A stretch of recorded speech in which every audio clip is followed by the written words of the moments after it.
श्रुतिस्मृतिपुराणानाम् आलयं करुणालयं नमामि भगवत्पादं शङ्करं लोकशङ्करं शङ्करं शङ्कराचार्यं केशवं बादरायणं सूत्रभाष्यकृतौ वन्दे भगवन्तौ पुनः पुनः। ईश्वरो गुरुरात्मेति मूर्तिभेदविभागिने व्योमवद्व्याप्तदेहाय दक्षिणामूर्तये नमः। ऋकारस्त्वन्धकारो वै ऋकारस्तन्निवर्तकः अन्धकारनिरोधित्वात् गुरुरित्यभिधीयते।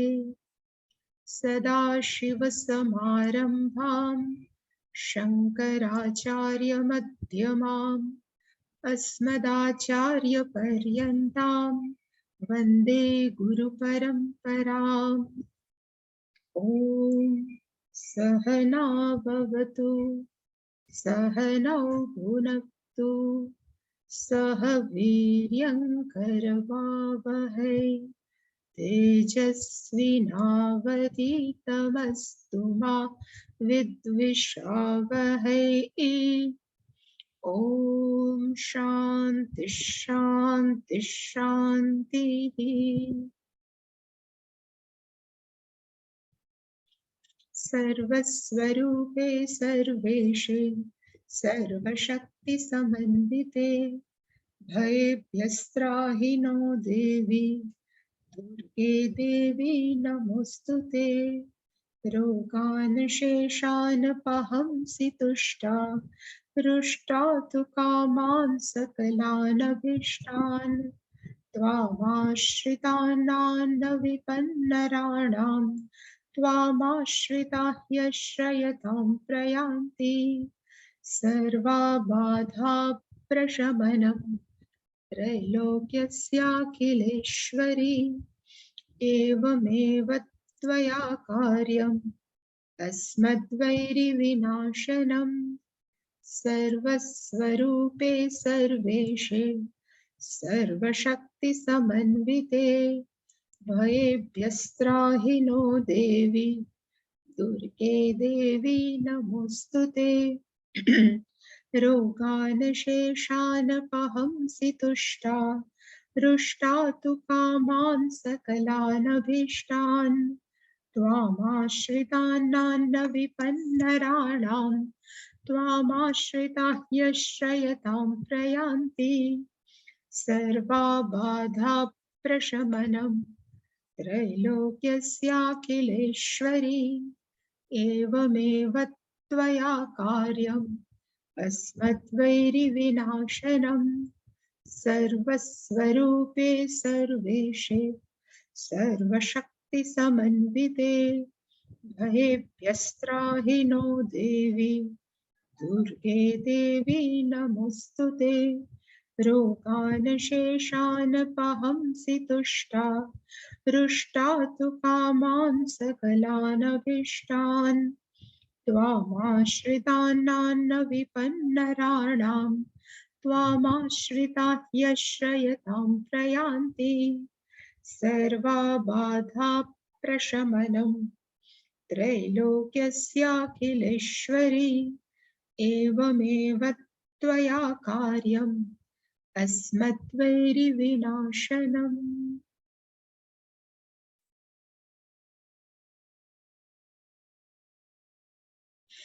આપણે આવ્યા હતા નમસ્તે અસ્તુ ભગવન વિશ્વેશ્વરાય મહાદેવાય ત્ર્યંબકાય ત્રિપુરાંતકાય ત્રિકાલાગ્નિકાલાય કાલાગ્નિરુદ્રાય નીલકંઠાય મૃત્યુંજયાય સર્વેશ્વરાય સદાશિવાય શ્રીમન મહાદેવાય નમઃ. અને આપણે જોયું કે લગભગ ભગવાનના 10 વિશેષણ 1 2 3 4 5 6 8 9 અને 10 ને શ્રીમન મહાદેવ રિપીટેશન છે. એમાં પહેલું છે નમસ્તે અસ્તુ. નમસ્તે અસ્તુ ખરેખર ત્યાં છે નમઃ. નમઃ નો અર્થ થાય નમસ્કાર, તેનો અર્થ થાય યુ, તે તુભ્યમ, તમને નમસ્કાર. અસ્તુ નો અર્થ થાય થાઓ, તમને મારા નમસ્કાર થાઓ. આપણે જે ગુજરાતીમાં બોલીએ છીએ ને કે ભગવાનને નમસ્કાર કરે છે. હવે ભગવાન કોણ છે? એટલે પહેલું છે વિશ્વેશ્વરાય. વિશ્વસ્ય ઈશ્વરઃ સહ વિશ્વેશ્વરઃ. જે આખા બ્રહ્માંડના ઈશ્વર છે, માલિક છે, એને કહેવાય ઈશ્વર. મેં ઘણી વાર કીધું છે, પણ છતાં એક પ્રત્યય છે, એના કહેવાય ને કે વર નામનો એક પ્રત્યય છે સંસ્કૃતની અંદર. એનો અર્થ થાય સંતત ભાવે વરચ, જે હંમેશા હોવું. વરનો અર્થ થાય, એટલે આપણા ગુજરાતીનો વર કે એવું નહીં, વરચ પ્રત્યય છે, ચ છે એ નીકળી જાય પછી વરજ રહે, એનો અર્થ થાય હંમેશા રહેવું. સમથિંગ રિમેન કોન્સ્ટન્ટ, એને કહેવાય વર. સંતત ભાવે વરચ. હવે જે ક્રિયાપદ સાધે એ લાગે, એ ક્રિયાપદનો ભાવ હંમેશા કેવો રહે? તો કે હંમેશા રહે. તો સપોઝ એક ક્રિયાપદ છે ભા. ભાનો અર્થ થાય ટુ શાઇન, ભાસ. ભાનો અર્થ પણ છે અને એક ભાસ પણ છે, ભાસતે નો અર્થ થાય પ્રકાશવું. હવે એની સાથે આ વરચ પ્રત્યે લાગે તો એનો અર્થ થાય ભાસ્વર. અને આપણને ખબર છે કે ભાસ્વર કોનું નામ છે? તો કે સૂર્ય ભગવાન. એને ભાસ્વર કહી, કારણ કે પ્રકાશ એ છે કેવો? તો કે હંમેશા. કે વરનો અર્થ થાય હંમેશા, હંમેશા પ્રકાશે ભાસ્વર. એવી જ રીતે એક બીજું ક્રિયાપદ છે, એને કહેવાય સ્થા, તિષ્ઠતિ. જેને થોડુંક સંસ્કૃત આવે છે, એનો અર્થ થાય સ્થા, નો અર્થ થાય રેવ. તો એની સાથે આ વરચ લાગે તો એનો અર્થ થાય સ્થાવર. એટલે આપણે બોલીએ છીએ સ્થાવર, જે હંમેશા ઉભેલું જ હોય, જે હંમેશા સ્થિર જ હોય, એને કહેવાય સ્થાવર. બધા જ ઝાડ સ્થાવર, પર્વતો સ્થાવર, જે હંમેશા સ્થિર રહે. એવી જ રીતે એક ક્રિયાપદ છે, એ છે ઈશ. ઈશનો અર્થ થાય શાસન કરવું, રૂલિંગ કરવું બધા ઉપર. હવે એને પણ વર પ્રત્યે લાગ્યો, એટલે એનો અર્થ શું થાય? તો એને કહેવાય ઈશ્વર. એટલે કે ઈશ્વર એટલે શું? જે હંમેશા શાસન કરે છે, બધા ઉપર રૂલિંગ કરે છે. પણ રૂલિંગ નો અર્થ કઈ તાનાશાહીની જેમ નહીં.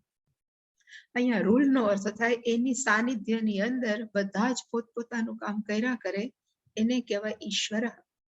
એટલે કે શંકર ભગવાન કેવા છે? તો કે વિશ્વસ્ય ઈશ્વર. સમગ્ર બ્રહ્માંડના જે ઈશ્વર છે, જે માલિક છે, જે સ્વામી છે, એને કહેવાય વિશ્વેશ્વરાય. વિશ્વેશ્વરાય નમસ્તે અસ્તુ. પછીનો શબ્દ છે મહાદેવાય. એને બે રીતે લે છે, આમાં મેં એક જ લખ્યો છે, પણ છતાં મહાદેવ.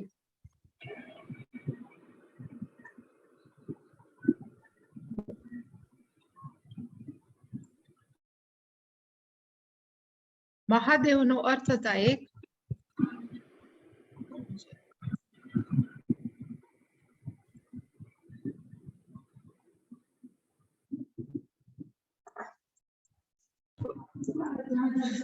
મહાદેવનો અર્થ છે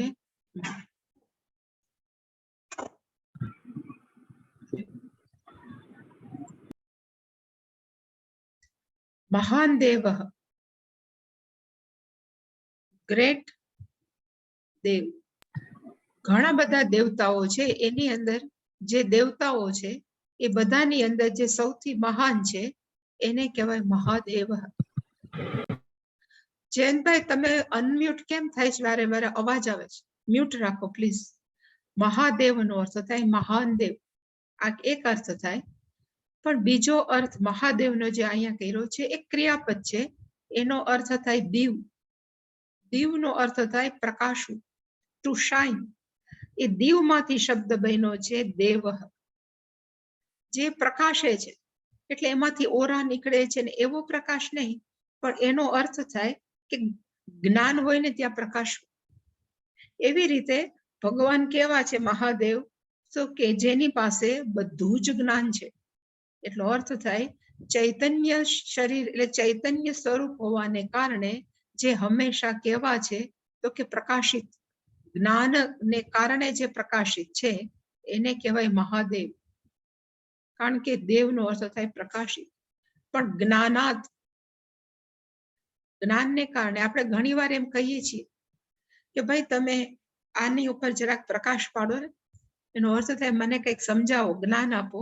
એવી રીતે દેવનો પણ અર્થ થાય પ્રકાશિત, એટલે કે જે હંમેશા શું છે તો કે શાય છે, પણ કેને લીધે તો કે જ્ઞાનને કારણે. અને મહાદેવ છે એ કેવા છે તો કે સર્વજ્ઞત્વાત, બધું જ જ્ઞાન હોવાને કારણે એ કેવા છે તો કે મહાદેવ.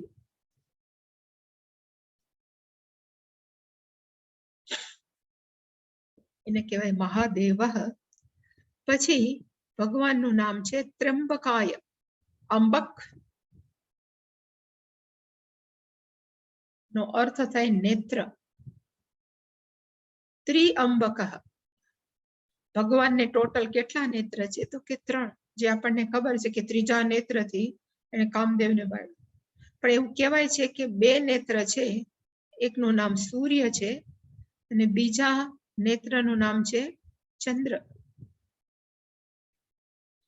અને સૂર્ય છે અને ચંદ્ર છે એ જ્યારે આકાશમાં હોય ત્યારે નીચેની પૃથ્વી છે એને લીધે પ્રકાશિત થાય. એટલે કે સૂર્ય ચંદ્ર છે એ આખા જગને પ્રકાશિત કરે છે, પણ સૂર્ય ચંદ્ર ન હોય ત્યારે અગ્નિ છે એ શું કરે છે તો કે પ્રકાશિત કરે. એટલે કે ત્રીજું નેત્ર છે ભગવાનનું એ કયું છે તો કે અગ્નિ. 2 આંખ જે નોર્મલ છે એને સૂર્ય ચંદ્ર, અને જે વચમાં માણસો એને નેત્ર કહે છે એ ખરેખર નેત્ર કયું છે તો અગ્નિ. એક અગ્નિ છે લિટરલી લેવાય, અને બીજાનું અર્થ થાય જ્ઞાનાગ્નિ, જ્ઞાનરૂપી અગ્નિ જે લેવો હોય, પણ ખરેખર એનો અર્થ છે અગ્નિ. એટલે કે ભગવાનને શું છે તો કે ત્ર્યંબકાય, 3 આંખો વાળા ભગવાનને નમસ્તે અસ્તુ.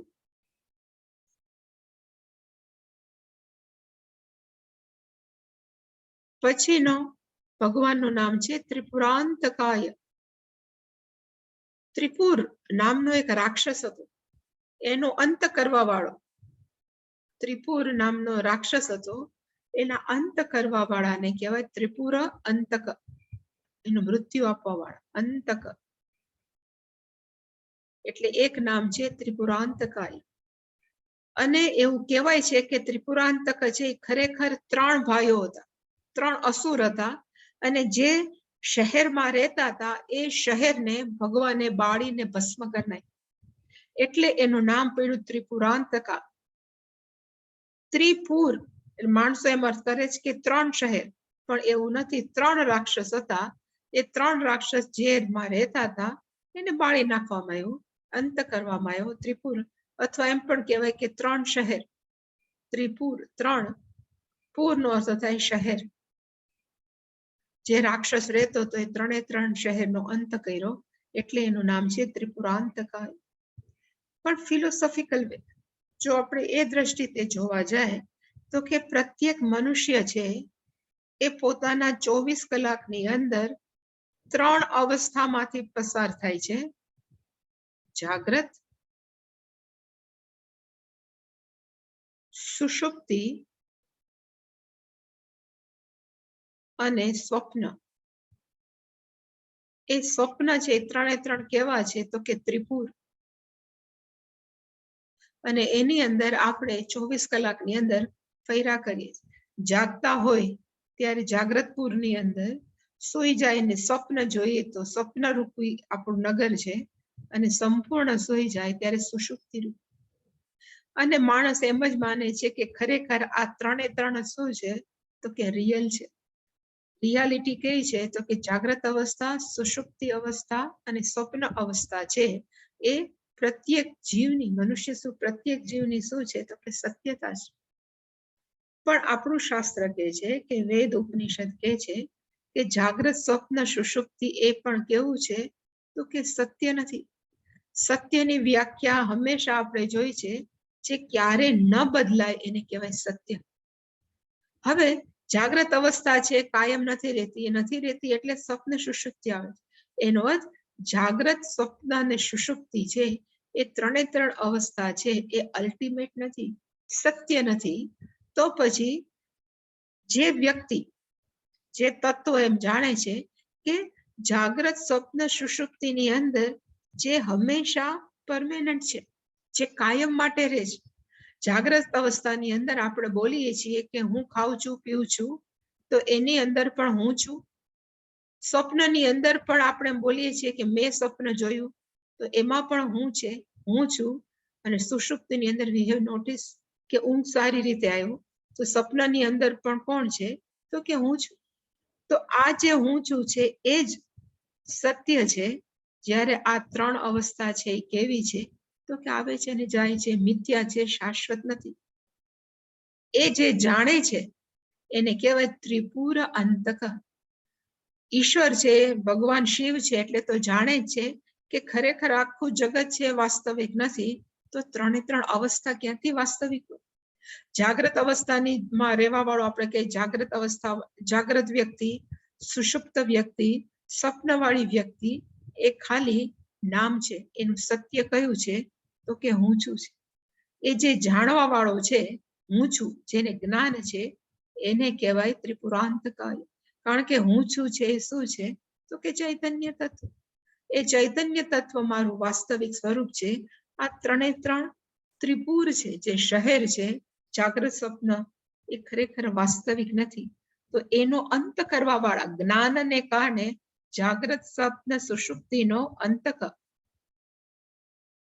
અંત લાવવા, એમાં પછી એને મારવા તોડવાની જરૂર નથી. અંતનો અર્થ થાય વિથ અન્ડરસ્ટેન્ડિંગ ઓનલી. સમજણ પૂર્વક આપણે છોડી દઈ કે આપ સમજી જાય કે આ ત્રણે ત્રણ છે એ કેવી છે? તો કે વાસ્તવિક નથી. એવું શંકર ભગવાન તો જાણે જ છે, પણ જેને આત્મજ્ઞાન છે એને પણ કહેવાય ત્રિપુરાંતકા. જેને ત્રણે ત્રણ અવસ્થા રૂપી શહેરનો શું કરી નાખ્યો છે કે અંત. પણ કેવી રીતે? With understanding only. સમજણ પૂર્વક જેને છોડી દીધું છે એને કહેવાય ત્રિપુરાંતકાય. નાશ કર, અંતનો અર્થ થાય નાશ કરવા. એટલે યમ ધર્મરાજાનું એક નામ છે અંતક છે. કારણ કે યમ ધર્મરાજા જ્યાં જાય ત્યાં આ શરીરનો શું થાય? તો કે અંત. એટલે અંતકનો અર્થ થાય મૃત્યુ, નાશ. ત્રિપુરાંતકાય ત્રિકાલાગ્નિકાલાય. ત્રિકાલાગ્નિ એટલે લખ્યું કે ત્રિકાળ છે, ત્રણે ત્રણ કાળ છે. એ જ શું છે? તો કે અગ્નિ છે. એટલે કે જાગ્રત, ભૂત, ભવિષ્ય અને વર્તમાન. મેં લખ્યું છે ભૂતકાળ, વર્તમાન કાળ અને ભવિષ્ય કાળ. એને અહીંયા કોની સાથે સરખામણી કરવામાં આવી છે? તો કે અગ્નિ સાથે. કે ત્રણે ત્રણ શું છે? તો કે અગ્નિ છે. ત્રણે ત્રણ કાળ. અને ભગવાન કોણ છે? તો કે ત્રણે ત્રણ સમયરૂપી અગ્નિના એ કોણ છે? તો કે એના પણ કાળ. એને ખાવા વાળા, એને પોતાની અંદર હોમવા વાળા, એને કહેવાય ત્રિકાલાગ્નિ કાલા. આપણે સમયને બહુ સત્યતા આપીએ છીએ, આપણે સમયને સત્ય કહીએ છીએ, પણ ખરેખર જોવા જાય તો ભૂતકાળ આપણે કહીએ ને, પણ ભૂતકાળની અંદર જે ઘટના જ્યારે ઘટી હતી ત્યારે તો એ વર્તમાન કાળમાં જ ઘટી હોય. એટલે કે ભૂતકાળ જ્યારે ઘટે છે ત્યારે ભૂતકાળ શું છે? તો કે ખરેખર ત્યારે વર્તમાન કાળ છે. આપણે એમ કે ભવિષ્યમાં આ થશે, પણ જ્યારે થશે એ પીરિયડ ચાલુ હોય તો ભવિષ્યની અંદર પણ જ્યારે ચાલુ હોય તો પણ વર્તમાન કાળ છે. એવી રીતે અત્યારે આપણે બોલીએ છીએ, સપોઝ હું બોલું છું, આપણે કહીએ વર્તમાન કાળ છે, પણ અત્યારે બોલી એના પહેલાનું એક સેકન્ડ પણ શું છે? તો કે વર્તમાન કાળ કહેવાય? ન કહેવાય. આના બોલ્યા પછી પણ એક સેકન્ડ. તો ખરેખર વર્તમાન કાળનો અર્થ શું છે? કે જ્યારે જે ક્ષણે આપણે કરીએ એ કાળનું નામ કેવું છે? તો કે વર્તમાન કાળ.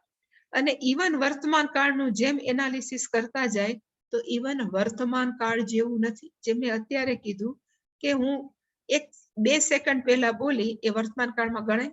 ન ગણાય, એ કેવો થઈ જાય ભૂતકાળમાં. હું કહીશ કે હજી મારે તો 1 કલાક બોલવાનું, તો હું ફલાણા પછી 5-10 મિનિટ પછી બોલીશ, તો એ પણ ખરેખર જ્યારે બોલાશે ત્યારે વર્તમાન કાળ થશે. તો વોટ ઇઝ ધ વર્તમાન કાળ? એટલે કે ખરેખર શાસ્ત્રની દ્રષ્ટિએ એને કહેવાય છે કે કાળ કેવું છે, તો કે મિથ. મિથનો અર્થ થાય ઇટ ઇઝ નોટ એબ્સોલ્યુટ, એ કાલ્પનિક છે, વાસ્તવિકતા નથી. અને આપણે આખું જીવન કેમાં ગણીએ છીએ, તો કે આ સમય ઉપર. એટલે કે ભગવાન કેવા છે કે 3 સમય છે, જે અગ્નિ સાથે સરખાવાય એના પણ કાળ છે, એને પણ ખાવા વાળા છે, એને કહેવાય ત્રિકાલ, અગ્નિ કાલ. એટલે કે ખરેખર જોવા જાય તો સમય વર્તમાન કાળ જેવું પણ નથી, ભૂતકાળ જેવું નથી. અને આપણે એમ કહીએ છીએ ને કે ભગવાન છે, સમય આપણને બહુ, એટલે કે ભવિષ્યની અંદર હું આ કરીશ, કે આપણી કોઈ પણ તૈયારીઓ આપણને ખબર નથી કે એ ફ્રૂટફુલ થશે કે નહીં આપણા માટે. એ કારણ કે આપણને ખબર નથી આવતીકાલે પણ શું થવાનું. કારણ કે ભગવાન શું છે, તો કે 3 કાળને ખાવા. આપણને ખબર નથી કે કયો કાળ આપણો લાસ્ટ બ્રીથ હશે, લાસ્ટ પ્રાણ હશે. કારણ કે ભગવાન કેવા છે કે 3 કાળ. એટલે જ્યારે અર્જુને પૂછ્યું હતું ને કૃષ્ણ ભગવાનને કે તમે કોણ છો, 11મા અધ્યાયની અંદર આ બધું વિશ્વરૂપ બતાવ્યું, ત્યારે ભગવાન કીધું અહમ કાલોસ્મી, હું કોણ છું, તો કે કાળ છું, અને બધાને ખાવા માટે આવ્યો છું. નિમિત્ત માત્ર ભવ સવ્ય સાચી, તારે માત્ર નિમિત્ત માત્ર થવાનું, આ ઓલરેડી ખવાઈ ગયા છે મારા વડે. એને કહેવાય કાલ, જેને બધા જ એના મુખમાં જતા રે, કાળરૂપી મુખમાં. એવા ભગવાનનું નામ છે ત્રિકાલ, અગ્નિ કાલ. પછી ભગવાન કેવા છે, તો કે કાલાગ્નિ રુદ્રાય, સમયરૂપી જે અગ્નિ છે એને પણ મારવા વાળા.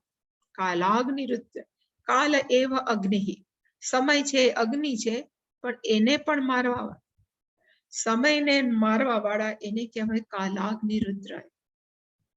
માણસોને છે ને બોલવાની ટેવ પડી ગઈ છે. આપણે ઘણી વાર ફોન કરીએ, વોટ આર યુ ડુઈંગ, તમે શું કરો છો, તો કોઈ એમ કે I am the killing the time, હું શું કરું છું, સમયને મારું છું. પણ આપણે સમયને મારીએ છીએ કે સમય આપણને મારે છે? We don't know. ખરેખર શું છે, તો કે સમય જ આપણને મારે છે.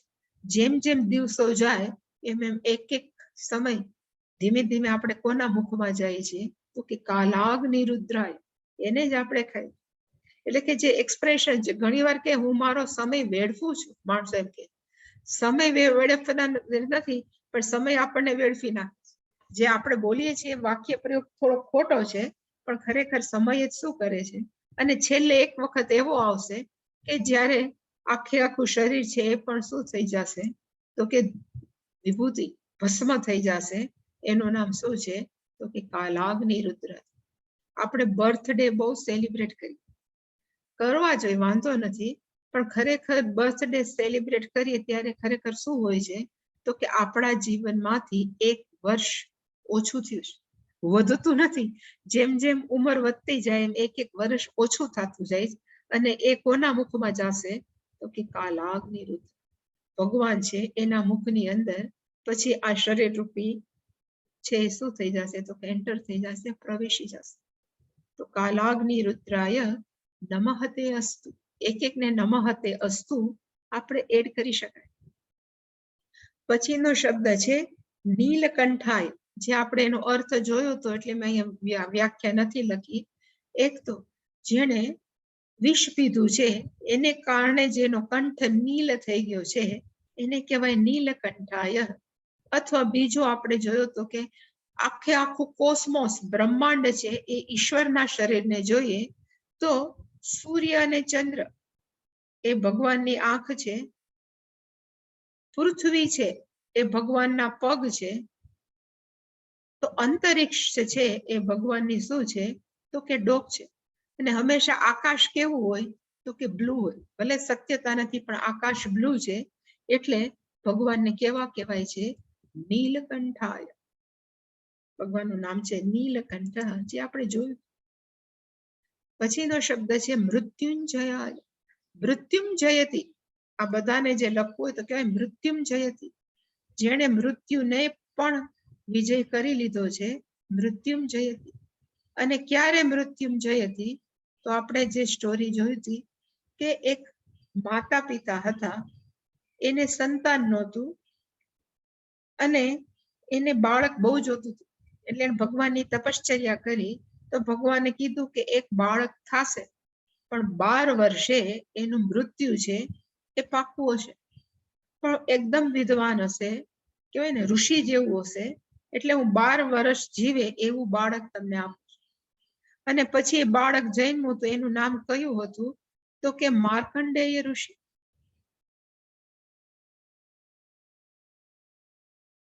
હવે છોકરું 6 વર્ષનું થયું એટલે મા બાપ એને સત્યતા કહી દીધી, કારણ કે પહેલેથી મેચ્યોર હતું કે ભાઈ ભગવાને પાસેથી તને મેં પ્રેયર કરીને માંગ્યો છે, પ્રાર્થનાથી તું આવેલો છે, અને ભગવાને કીધું છે કે 12 વર્ષ પછી તું 12 વર્ષનો થાય, it was your last day, તારો છેલ્લો દિવસ હશે. એટલે પછી એ બાળકે ઓમ નમઃ શિવાયનો જપ is the age of 6 start કરી દીધો. જપ કરતો જ ગયો, એમાં 12મું વર્ષ આવ્યું. 12મું વર્ષ પૂરું થવાનો જે દિવસ આવ્યો એટલે એ દિવસ એ શિવાલયમાં બાળક જતો રહ્યો. અને પછી યમધર્મરાજાએ એના દૂતોને મોકલા કે તમે લઈ આવો, માર્કંડેયનો સમય પૂરો થઈ ગયો છે.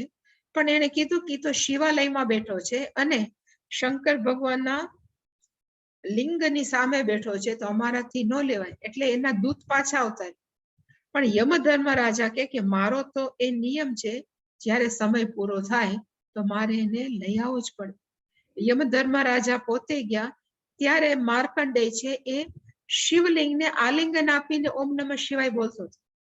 એટલે યમધર્મરાજાએ પોતાની પાશ નાખી માર્કંડેયને લેવા માટે, તો ભેગું શિવલિંગ પણ આવ્યું. એટલે શંકર ભગવાન પ્રગટ થયા અને યમધર્મરાજાને એને બાળીને ભસ્મ કરી નાખ્યો. અને માર્કંડેયને કીધું કે તું અમર થઈશ. હજી પણ માર્કંડેય ઋષિ છે, જીવંત છે. એટલે મૃત્યુંજય હતી. એને યમધર્મરાજા ઉપર શું મળ્યો છે? તો કે વિજય મળ્યો. એટલે શંકર ભગવાનનું એક નામ છે મૃત્યુંજયાય. પછીનું ભગવાનનું નામ છે સર્વેશ્વરાય. સર્વેશામ ઈશ્વર. જેટલું પણ અહીંયા છે એ બધાના એ શું છે? તો કે ઈશ્વર, માલિક. સર્વેશામ ઈશ્વર ઇતિ સર્વેશ્વર. પછી એની અંદર જડ પણ આવી જાય, ચેતન પણ આવી જાય, સ્થાવર પણ આવે, જંગમ પણ આવે, એ બધા ઇન્ક્લુડ થાય સર્વેશામ. એ બધાના ભગવાન કેવા છે? તો કે માલિક, ઈશ્વર. અને કયા પ્રકારના માલિક છે? તો એમ કહી શકાય કે એના સાનિધ્યથી બધી જ વસ્તુઓ સતત ચાલી રહી છે. એને કહેવાય સર્વેશ્વર. એવા સર્વેશ્વરાય નમસ્તે અસ્તુ. અને પછીનું નામ છે સદાશિવાય. શિવનો અર્થ થાય પવિત્ર, કલ્યાણકારી. અને ભગવાન કેવા છે? સદા પવિત્ર. સદા શિવ. શિવનો અર્થ થાય પવિત્ર, કલ્યાણકારી. અને એવું કહેવાય છે કે જેની પાસે જે હોય ને એ આપે. આપણી પાસે ગુસ્સો અંદર ભર્યો હોય ને કોક આપણી સાથે વાત કરે તો આપણે એને શું આપીએ? તો કે ગુસ્સો આપીએ. કોક પાસે કરુણા છલકતી હોય, હંમેશા કહેવાય ને દયાનું સ્વરૂપ હોય, તો એની પાસે જાય તો આપણને શું પ્રાપ્ત થાય? તો કે દયા અને કરુણા પ્રાપ્ત થાય. કોઈ અન્ન ક્ષેત્ર હોય તો આપણને શું પ્રાપ્ત થાય? તો કે અન્ન પ્રાપ્ત થાય. એવી જ રીતે ભગવાન કેવા છે? કે સદા પવિત્ર. હવે એની આપણે ઉપાસના કરીએ તો આપણે પણ કેવા થાય? તો કે સદા પવિત્ર. આપણને પણ એના જેવા બનાવી દે. સદા શિવાય એટલે કે જેવા પવિત્ર થાય એટલે આપણને જ્ઞાન થઈ જાય કે હું એટલે આપણું હવે એ શું કરે? તો કે કલ્યાણ કરે. કારણ કે શિવનો એક અર્થ થાય કલ્યાણ, અને કલ્યાણનો અર્થ શું છે? કાયમ માટેનું કલ્યાણ, એટલે કે મોક્ષ. શિવનું ભજન કરવાથી, સદા શિવનું ભજન કરવાથી શું થાય? તો કે મોક્ષ પ્રાપ્ત થાય. એટલે ભગવાનનું નામ છે સદા શિવાય. શ્રીમન મહાદેવાય. મહાદેવનો અર્થ જોઈ લીધો. શ્રીમન આપણે શ્રીમત બોલીએ, શ્રીમાન બોલીએ, અને એની મૂળ નામ છે શ્રીમત. પણ આ તો પાછળ અહીંયા મ છે એટલે અહીંયા ન થઈ ગયો, ખરેખર છે શ્રીમત. મત નો અર્થ થાય હોવું, પોઝેસિવ અર્થ થાય જેની પાસે હોવું. શું છે તો કે શ્રી. શ્રીનો અર્થ બે છે, લક્ષ્મીજી પણ છે અને માયા પણ છે. તો કે જે માયાના માલિક છે, સ્વામી છે, એને કહેવાય શ્રીમાન. વિષ્ણુ ભગવાનને પણ કહેવાય શ્રીમન.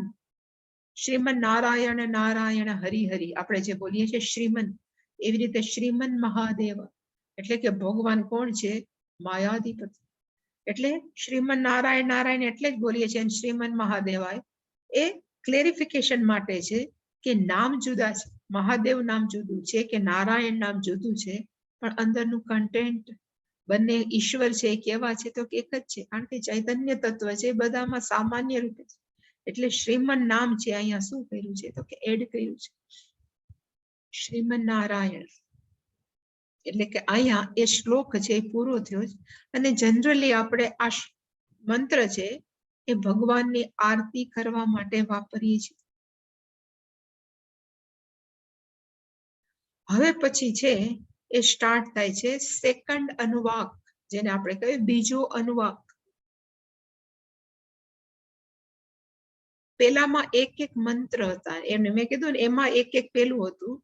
આની અંદર ફૂલ સ્ટોપ નથી, અહીંથી ચાલુ થાય આખે આખો જે બીજો અનુવાક છે એનું ફૂલ સ્ટોપ ક્યાં છે તો કે સત્વનામ પતયે નમઃ, નમો હિરણ્યબાહવે સેનાન્યે દિશાંચ પતયે નમો, વૃક્ષેભ્યો હરિકેશેભ્યઃ પશૂનામ પતયે નમો, સસ્પિંજરાય દ્વિષીમતે. ચાલતું ચાલતું ચાલતું છેક નીચે આવે બીજો, ત્યાં એક વાક્ય પૂરું થાય. એટલે કે ક્યારેક શ્વાસ ક્યાં લેવો, આપણે અટકવું ક્યાં, એક ટ્રિકી છે કે આપણે ગમે ત્યારે ન અટકાય, હાલો શ્વાસ લઈ લે એવું નથી, કારણ કે આ એક કોઈક વાક્ય છે. પણ આપણા સમજણ માટે પછી આમાં એક એક વાક્ય લેશો. નમો હિરણ્ય બાહવે સેનાન્યે દિશાંચ પતયે નમઃ. હવે જો તમે માર્ક કર્યું હોય આમાં કે કેટલી વાર અહીંયા નમો છે, બધી જ જગ્યાએ એક એક લાઈન ની અંદર નમો. એટલે કે અહીંયા નમો, લગભગ આખે આખું અહીંયા છેક સુધી નમો નમો નમો. અહીંયા પણ નમો નમો નમો. નમો એટલે નરેન્દ્ર મોદી નહીં, પણ નમો નો અર્થ થાય નમઃ, છેક સુધી. એટલે સપોઝ આપણે ગણીએ 1 2 3 4 5 6 7 8 9 10 11 12 13, 13 દુ 26, એટલે કે ટોટલ 26 ટાઈમ. એટલે રુદ્રમનું એક નામ છે નમકમ. જેટલા આવશે એ બધાની અંદર આવી જ રીતે આવશે. નમો નમો વૃક્ષેભ્યો નમઃ, હરિકેશેભ્ય નમઃ, પશુનામ. એટલે કે રુદ્રમનું એક નામ નમઃ છે. તો આખે આખો જે બીજો અનુવાક છે એને સિદ્ધ કરવાથી શું શું થાય, એટલે આમાં મેં લખ્યું છે કે સિદ્ધ કરવાથી અંદરના દુશ્મનો, ઇનર એનિમીઝ આર રિમૂવ્ડ, અંદરના દુશ્મન છે એનો નાશ થાય.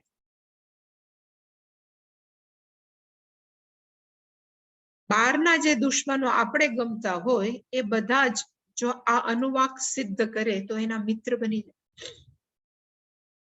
અને જે આ અનુવાક સિદ્ધ કરે એને અમુક પ્રકારની વેલ્થ કહેવાય ને, સંપત્તિ મળી જાય.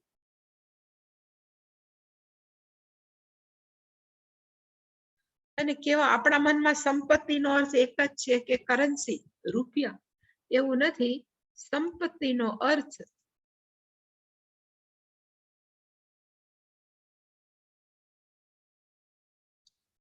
આપણે બીજા ઉપર શાસન કરી શકતા હોય, એને કહેવાય સ્વામિત્વ. તો એ પણ એક પ્રકારની છે. પૈસા તો જે નસીબમાં હશે ને મળવાના જ. પછી કહેવાય સેલ્ફ માસ્ટરી, આપણે આપણી પોતાના માલિક થઈ જાય, એને પણ કહેવાય સંપત. અને સૌથી વધારે જરૂરી છે એ સાધન ચતુષ્ટય સંપત્તિ પણ આનાથી પ્રાપ્ત થાય, જેને આપણે કહીએ છીએ દૈવી સંપત. એટલે કે આ બધી સંપત દૈવી સંપત છે. જે 16મા અધ્યાયની અંદર આપણે જોઈ છે એ બધી જ દૈવી સંપત બીજા અનુવાગનો જપ કરવાથી થાય. સાધન ચતુષ્ટય સંપત્તિની અંદર આપણે જોયું છે વિવેકઃ, વૈરાગ્યઃ, શમદમાદિ ષટક સંપત્તિ, શમ દમ ઉપરમ, તિતિક્ષા, શ્રદ્ધા અને સમાધાન. એને શમદમાદિ અને છેલ્લે મુમુક્ષા, આ બધાનો સરવાળો એને કહેવાય સાધન ચતુષ્ટય. ટૂંકમાં બીજા અધ્યાયને સિદ્ધ કરવાથી દૈવી સંપત પ્રાપ્ત થાય.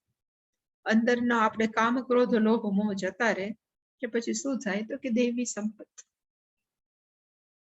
અને આ અનુવાકની અંદર કઈ વસ્તુ હાઇલાઇટ કરવામાં આવી છે, આપણે બોલીએ ને કઈ વસ્તુને મહત્વ આપવામાં આવ્યું છે, એવું લખ્યું છે કે ભગવાનનું સર્વેશ્વરત્વ. ભગવાન છે બધાના કેવા છે તો કે ઈશ્વર માલિક છે, એ અહીંયા હાઇલાઇટ થયું છે. સર્વાત્મત્વ, ઈશ્વર છે બધાના આત્મા છે. ક્ષેત્રજ્ઞ ચાપી મામ વિદ્ધિ સર્વ ક્ષેત્રેષુ ભારત. બધા જ 84 લાખ યોની છે એની અંદરનો આત્મા કયો છે તો કે એક જ. અને એવી જ રીતે આત્મા હોવાથી અંતર્યામી પણ છે. અંતઃ તિષ્ઠતિ યહ યમયતિ, અંદર રહીને જે બધાનું સંચાલન કરે એને કહેવાય અંતર્યામી. એ બધી જ વસ્તુઓ છે આ અનુવાકની અંદર હાઇલાઇટ કરવામાં આવી છે, એને દર્શાવવામાં આવી છે. એમાં પહેલું વાક્ય આપણે સપોઝ લઈ, વાક્ય નથી પણ છતાં, નમો હિરણ્ય બાહવે સેનાન્યે દિશાંચ પતયે નમો નમઃ. એમાં છે હિરણ્ય બાહવે નમઃ, સેનાન્યે નમઃ અને દિશાંચ પતયે નમઃ. ત્રણ વસ્તુને નમઃ. ભગવાન કોણ છે તો કે જેના હાથ સોના જેવા છે, હિરણ્ય બાહવે. નમઃ સેનાની, આપણે જે કહેવાય ને કમાન્ડર ઓફ ચીફ, સેનાની અંદર જે ચીફ કમાન્ડર હોય એને કહેવાય સેનાની. એની ચોથી વિભક્તિ સેનાન્યે, હરયે એમ સેનાન્યે. પછી દિશાંચપતિ, જે બધી દિશાઓ છે એના સ્વામી છે, માલિક છે, એને હું શું કરું છું તો કે નમઃ. એમાં પહેલું નામ છે હિરણ્ય બાહવે. બાહુ નો અર્થ થાય હાથ અને હિરણ્ય નો અર્થ થાય સોનું. એટલે આપણને એમ થાય કે ભગવાનનો હાથ સોના જેવો હશે, સોનાનો હાથ હશે, પણ ખરેખર હિરણ્ય બાહવે નો અર્થ થાય, હિરણ્ય નો અર્થ થાય સોનું.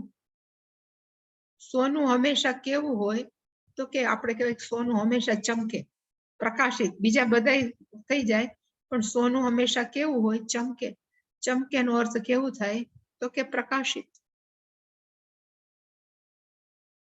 એટલે ભગવાન છે, ઈશ્વર છે, શંકર ભગવાન છે, એ કેવા છે તો કે એની પાસે સર્વજ્ઞત્વ, બધું જ જ્ઞાન હોવાથી, સર્વજ્ઞત્વાત, સર્વજ્ઞ હોવાથી એ કેવા છે તો કે હિરણ્યમય.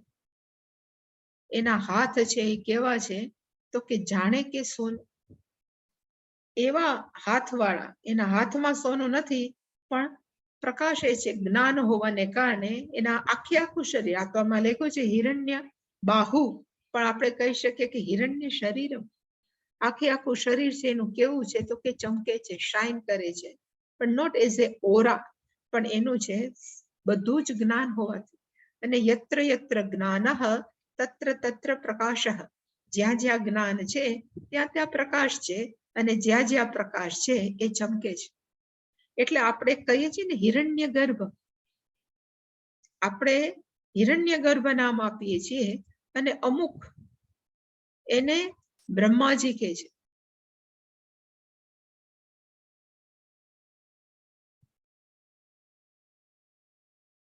હિરણ્ય ગર્ભનો અર્થ થાય ગર્ભે પેટાળે જેની અંદર સોના જેવું જ્ઞાન ચમકે છે એને કહેવાય હિરણ્ય ગર્ભ. બ્રહ્માજી છે એની અંદર આખું જગતની કેમ ઉત્પત્તિ કરવી એનું જ્ઞાન છે. એને આપણે ઉપનિષદની અંદર હિરણ્ય ગર્ભ કીધા, કારણ કે એની પાસે એટલે ઇવન બ્રહ્માજીને ચતુર્મુખી શું કામ બતાવ્યા? જેને કે ચાર મોઢા નથી, પણ ચતુર્મુખ નો અર્થ થાય ચારે વેદનું જેની પાસે જ્ઞાન છે. ઇનફેક્ટ આખા જગતનું જ્ઞાન છે. એટલે બ્રહ્માજીને ચતુર્મુખવા, અને જેની પાસે બધું જ્ઞાન છે એ કેવી રીતે પ્રકાશે? તો કે હિરણ્યજી. અને ગર્ભનો અર્થ થાય પેટાળ. જેના પેટાળની અંદર સર્વજ્ઞત્વ વાળું જ્ઞાન છે એને કહેવાય હિરણ્ય ગર્ભ. સમષ્ટ સૂક્ષ્મ શરીર વેદાંતની ભાષામાં એને કહેવાય હિરણ્ય ગર્ભ. પણ અહીંયા તમે કેવા છો તો કે સર્વજ્ઞત્વ ચૈતન્ય તત્વ એને કહેવાય હિરણ્ય બાહવ. એવા હું તમને શું કરું છું તો કે નમઃ. આખું છે. હવે જે આવશે, હવે પછીના બધા જ અનુવાક આવશે એની અંદર આની અંદર સર્વશ્વતરમ ને એવું લખ્યું છે. પણ ભગવાન આખે જગતના ઉપાદાન કારણ હોય તો જે પણ છે જગત છે ભગવાન જ છે. તો પછી એમાં ચોર પણ હોય, એમાં નાનામાં નાની રેતીના કણ પણ હોય, એ બધું જ શું છે તો કે ભગવાન. અને એવી ભાવનાથી આખા 300 વખત રુદ્રમની અંદર શું આવ્યા છે તો કે નમઃ. 300 ટાઈમ નમઃ છે કે હું 300 વખત. અને એવું કે છે ને, જે સંસ્કૃતનું એક વાક્ય પણ છે, યથા યથા ઉપાસતે તથૈવ ભવતિ. યથા યથા ઉપાસતે, જેવી રીતે આપણે ભગવાનનું ભજન કરીએ, તથા એવ ભવતિ, એવા જ આપણે થઈ જાય. હવે આપણે જોઈએ કે ઈશ્વર છે, ભગવાન છે, એ કેવા છે તો કે હિરણ્ય બાહ. જેની પાસે સર્વજ્ઞત્વ છે એવું જ્ઞાન છે. એવા ભાવથી જો આપણે ભગવાનને ભજન કરીએ તો આપણે પણ કેવા થાય તો કે જાણે કે બધું જ્ઞાન છે. એટલે હિરણ્ય બાહવે નમઃ. એટલે મેં ઘણી વાર કીધું છે કે રામકૃષ્ણ પરમહંસ હનુમાનજીનો જપ કરતા તો એને પૂછડું નીમ કરોલી બાબા, જે હનુમાનજીના ઉપાસક હતા, જો નામ સાંભળ્યું હોય તો એને હનુમાનજીની ઉપાસના કર્યું તો એને પણ પૂછડું હોય. જે રામના ભક્ત છે શાંત હોય, તુલસીદાસજી કૃષ્ણના ભક્ત છે, કૃષ્ણ જેવા તોફાની નટખટ હોઈ શકે, એટલે કે જેવા દેવતા એવા માણસો બની જાય. એટલે ભગવાન અહીંયા કેવા છે તો કે સર્વજ્ઞ, બધું જ જ્ઞાન છે. તો એનું ભજન કરવાથી આપણું મન શુદ્ધ થાય, અને શુદ્ધ થાય તો આપણને ખબર પડે કે what is the fact of the જગત. બધું જ્ઞાન પ્રાપ્ત થાય. એવા હિરણ્ય બાહવે નમઃ, એને હું શું કરું છું તો કે હું પ્રણામ કરું છું. પછી સેનાન્યે નમઃ. સેનાની, ભગવાન કેવા છે તો કે કમાન્ડર, સેના, સેનાની. અને સેનાની કોને કહેવાય? જેની પાસે સેના હોય એને કહેવાય સેનાની. તો ભગવાનની સેનાનું નામ શું છે તો કે ભગવાનની સેનાની અંદર બધા દેવતાઓ આવે, ભગવાનની સેનાની અંદર બધા અસુરો આવે, બધા સિદ્ધો આવે, ગંધર્વો આવે. આમાં કિન્નર નથી, કિન્નર આવે, ઘણા બધા.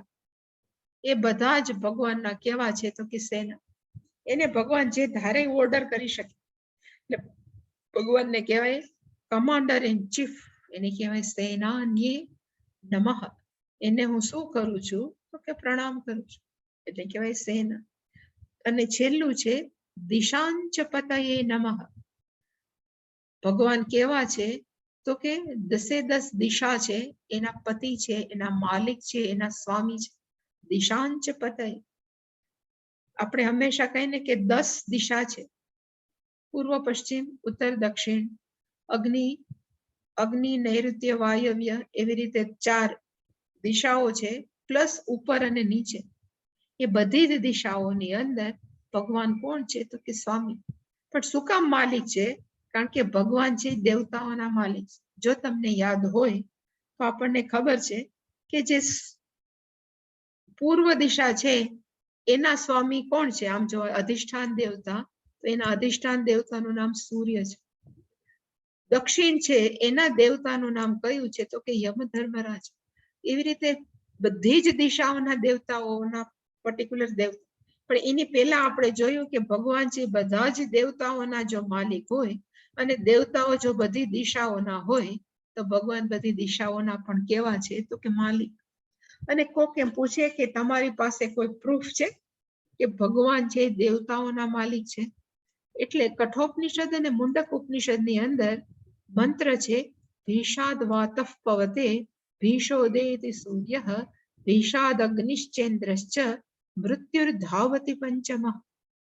કે જેના બીકથી પવન છે એ પવતે વહે છે, ભીષોદેતિ સૂર્ય, જેના સાનિધ્યથી સૂર્ય ઉગે છે, ભીષોદેતિ સૂર્ય, ભીષાદ અગ્નિશ્ચેન્દ્રશ્ચ, અગ્નિ ચંદ્ર, ભીષાદ વાતપવતે ભીષોદેતિ સૂર્ય ભીષાદ અગ્નિ મૃત્યુર્ધાવતી. ઇવન યમધર્મ રાજા છે એ પણ શું કરે છે તો કે હંમેશા પોતાના કામ માટે જામી જ પડે છે. ક્યારે આ લોકોને વેકેશન નથી. આપણે વેકેશન પડે પણ ક્યારે યમધર્મ રાજાએ કીધું છે કે ચાલો હવે બહુ થઈ ગયું, મને 15 દિવસનું તો 15 દિવસનું વેકેશન આપો, એવું નથી. એ બધા જ સતત કામ કરતા રહે છે. શું કામ કરતા રહે છે? કારણ કે ભગવાન છે એ બધાના કેવા છે તો કે માલિક ને પતિ. અને ફરી પાછું કહું કે એના ઉપર બળજબરીથી ક્યારે એ પતિ કે માલિક નથી. સન્નિધિ માત્ર એની પ્રેઝન્સ થી જ બધા જ દેવતાઓ છે એ પોતપોતાનું કાર્ય કરે છે. એટલે દિશાંચ પતયે નમઃ. એટલે કે પહેલું વાક્ય નમો હિરણ્ય બાહવે નમઃ સેનાન્યે નમઃ દિશાંચ પતયે નમઃ. પછીનું છે નમઃ વૃક્ષેભ્યઃ હરિકેશેભ્યઃ પશૂનાં પતયે નમઃ. વૃક્ષેભ્યઃ નમઃ, નમો વૃક્ષેભ્યો. તો અહીંયા વૃક્ષનો અર્થ શું થાય? ઘણા બધા વૃક્ષોને નમસ્કાર, પણ અહીંયા વૃક્ષનો અર્થ થાય સંસાર વૃક્ષ. તમે પોતે કોણ છો તો કે સંસાર વૃક્ષ. જે 15મા અધ્યાયમાં છે ઊર્ધ્વમૂલ મદશાખમ અશ્વત્થમ પ્રાહુરવ્યયમ છંદાંસી યસ્ય પર્ણાની યસ્તમ વેદ સ વેદવિદ. અને પછીનો શબ્દ છે હરિકેશેભ્યઃ. જે આપણે પાન જોઈએ ને, બધા સપોઝ પાન છે એની અંદર આ લીલી નસ હોય એને કહેવાય હરિકેશ. આપણે જેને કહેવાય ને કે કહેવાય ને ક્લોરોફિલ, જેને લીધે બધા જ પાંદડા છે લીલા રહે, એ હરિકેશ. એટલે કે બધી જ કેશિકાઓ કેવી છે તો કે લીલી. એમાં પણ કોણ છે તો કે એ તમે જ છો. જે બધી કેશિકાઓ છે પાનની અંદર એ પણ તમે છો. એટલે કે એકચ્યુઅલી આ બંને છે, ઇટ ગોઝ ટુગેધર. વૃક્ષેભ્યઃ નમઃ, તમે સંસાર વૃક્ષ છો, પણ સંસાર વૃક્ષને ચલાવવા માટે કોઈ પણ વૃક્ષ છે લાઈવ રહે, જીવંત રહે, એના માટે જરૂરી શું છે તો કે પાંદડા.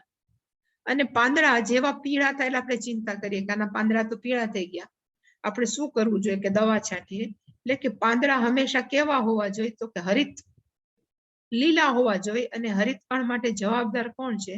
આપણે જે મેં કીધું એ કે નામ શું ભૂલી ગઈ અત્યારે બોલતી હતી, ક્લોરોફિલ. એ આના માટે જવાબદાર છે. એવી જ રીતે સંસાર વૃક્ષ છે એને ચલાવવા માટે કયું જવાબદાર છે? તો એમાં પણ કીધું કે હરિકેશેભ્યઃ. પર્ણ છે, એટલે કોકને એમ થાય કે પર્ણ છે એ કેવી રીતે સંસાર વૃક્ષને ચલાવવા માટે સક્ષમ છે. એટલા માટે મેં આપણું જે 15મો અધ્યાય છે ને એનું કોટેશન અહીંયા આપ્યું કે એમાં લખ્યું છે કે છંદાંસી યસ્ય પર્ણાની. સંસાર વૃક્ષ છે એના પાન કોણ છે તો કે છંદાંસી. છંદાંસી નો અર્થ થાય બધા જ વેદો, વેદના મંત્રો, વેદ મંત્રો ઇઝ ઇક્વલ ટુ સંસાર વૃક્ષના કેવા છે તો કે પાન.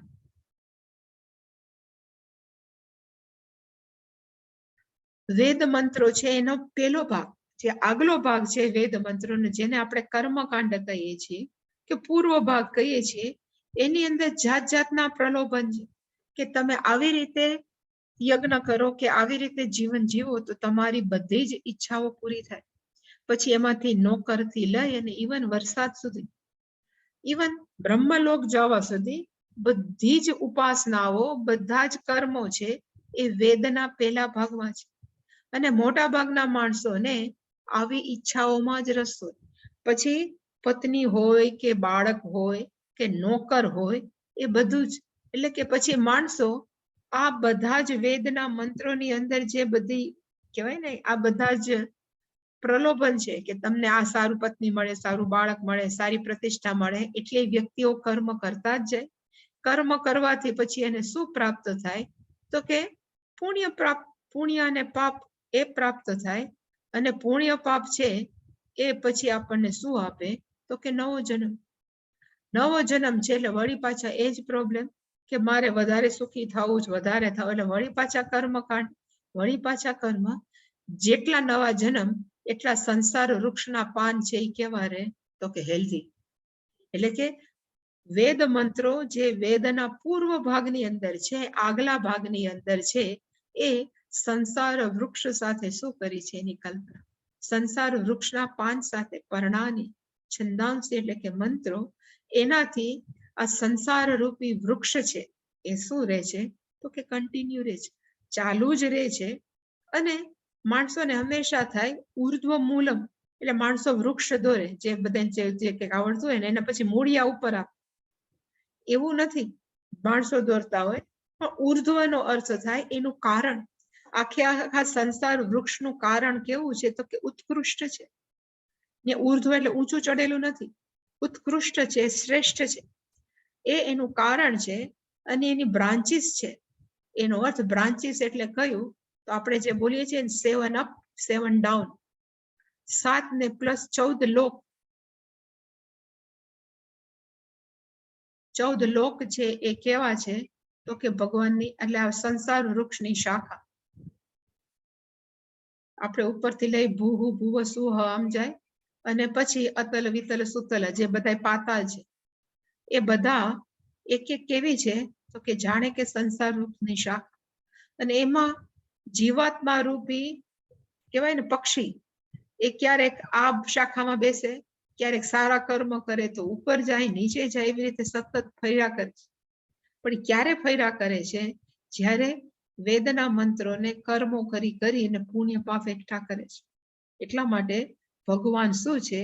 તો કે સંસાર વૃક્ષ પણ છે. અને સાથે સાથે ભગવાન શું છે? તો કે વેદના મંત્રો જે કેશિકાઓની અંદર રહેલા છે, એની અંદર રહેલા છે. અને એ જ સંસાર વૃક્ષને ચલાવે છે.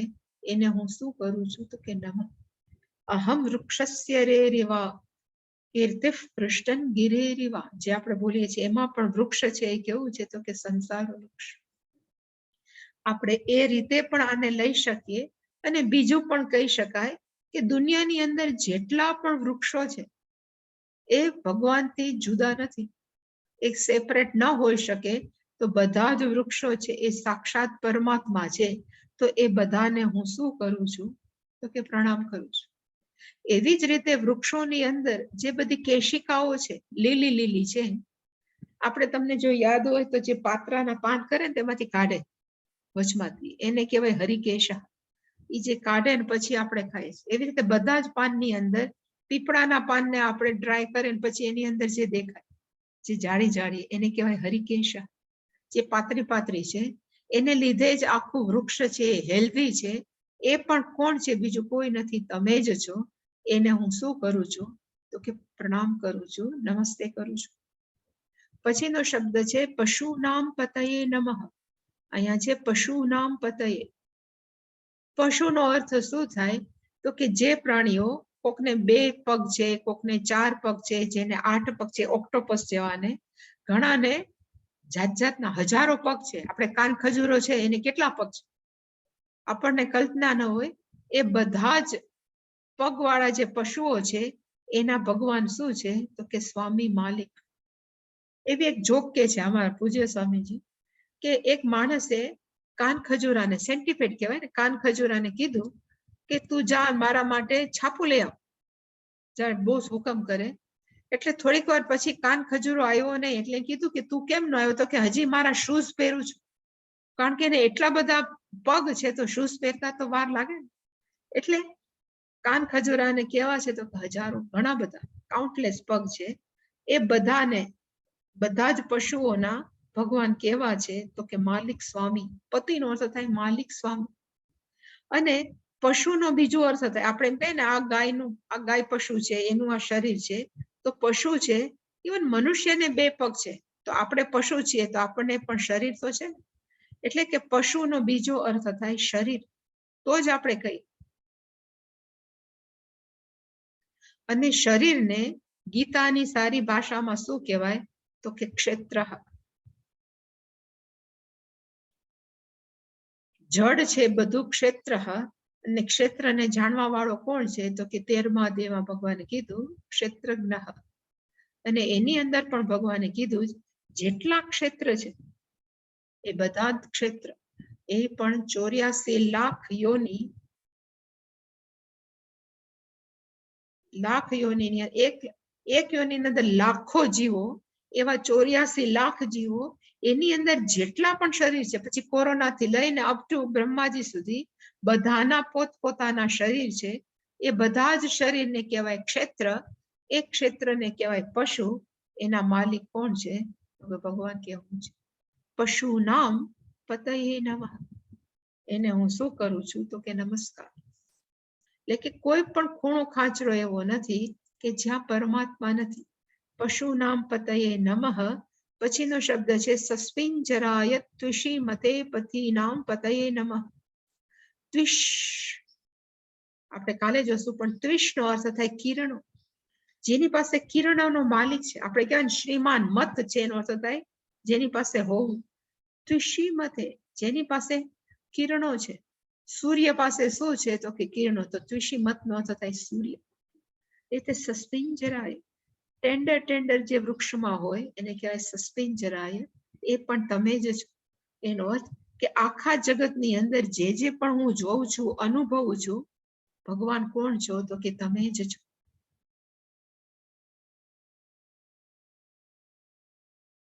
કોઈ પણ પ્રશ્ન આની અંદર?